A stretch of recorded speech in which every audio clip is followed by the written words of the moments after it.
नमस्कार मंडळी, माझे नाव प्रदीप मारुती पडवळ, शाळेचे नाव केंद्र शाळा मांडुकली, इयत्ता 7वी. माझ्या कथाकथनचे नाव आहे स्त्री भ्रूण हत्या. मी माझ्या कथाकथनला सुरुवात करतो. माणसातील माणूस व राजातील राजा, माणसातील माणूस व राजातील राजा, छत्रपती शिवाजी महाराज. रयतेचे राजे छत्रपती शाहू महाराज. घटनेचे शिल्पकार डॉक्टर बाबासाहेब आंबेडकर व स्त्री शक्तीच्या प्रतीक असणाऱ्या दुर्गांना माझा सलाम. थोर काही सांगेना ऐसी माझी शायरी नव्हे, थोर काही सांगेना ऐसी माझी शायरी नव्हे. तो तर थोरा मोठ्यांचा मान, तो तर थोर मोठ्यांचा मान, ती माझी पायरी नव्हे, ती माझी पायरी नव्हे. प्रत्येक मुलीला अधिकार आहे सन्मानाने जगण्याचा, प्रत्येक मुलीला अधिकार आहे सन्मानाने जगण्याचा. मातीमधला वतन व आरसा आकाशावरती कोरण्याचा, मातीमधला वतन व आरसा आकाशावरती कोरण्याचा. पण मुलगी जन्माला येण्या अगोदर चिरडली गेली तर येणारी पिढी सक्षम होण्यासाठी कोण प्रयत्न कराल? स्त्रियांना जर खंबीर नेतृत्व लाभलं तर उदंड आयुष्य जगणारी युवा पिढी तयार करण्यासाठी त्या जेवाचं रान करतील. ज्या घरात स्त्रियांची पूजा होते त्याच घरात देवींचे रममन होते. स्त्री ही सामर्थ्याविना आहे. आपल्या शक्तीने दृष्टाचा साहर करण्याचे खाते कालिका देवीकडे, अन्नाचे खाते अन्नपूर्णाकडे, ज्ञानाचे खाते सरस्वतीकडे, धनाचे खाते धनलक्ष्मीकडे. आपल्याला फक्त मुलगीची आठवण आपल्या पोराच्या लग्नाला होते.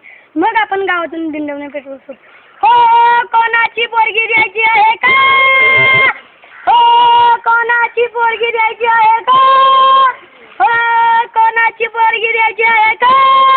हो कोणाची पोरगी द्यायची आहे का?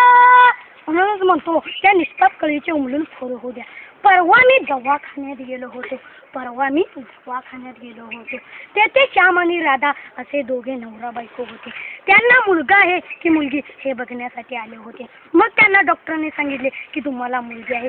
मग दुसऱ्या दिवशी श्याम आणि राधा आपल्या घरी जातात आणि श्याम आपल्या वडिलांना सांगतो बाबा आपल्याला मुलगी आहे. मग त्याचे वडील म्हणतात आपण हे गर्भ काढून टाकूया. मग श्याम आणि राधा दुसऱ्या दिवशी दवाखान्यात जातात. राधाला नाईलाज असतो, ती आपल्या मनावर दगड ठेवून सर्वांच्या आनंदासाठी करायला तयार होते. मग राधाला डॉक्टर सांगतात टेबलवर बसा. मग राधा टेबलवर बसते. त्यावेळी तिच्या पोटातून काहीतरी हळूहळू आवाज ऐकू लागतात. ते असे आवाज ऐकू लागतात, हे आई मला जगायचं आहे, हे आई मला जगायचं आहे.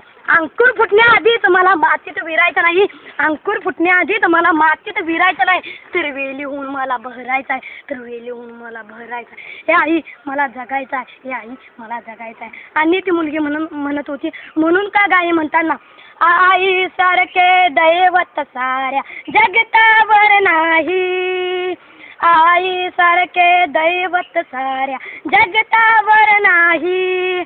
म्हणून श्रीकाराच्या नंतर शिकणे आई, म्हणून श्रीकाराच्या नंतर शिकणे आई, शिकणे आई. धन्यवाद.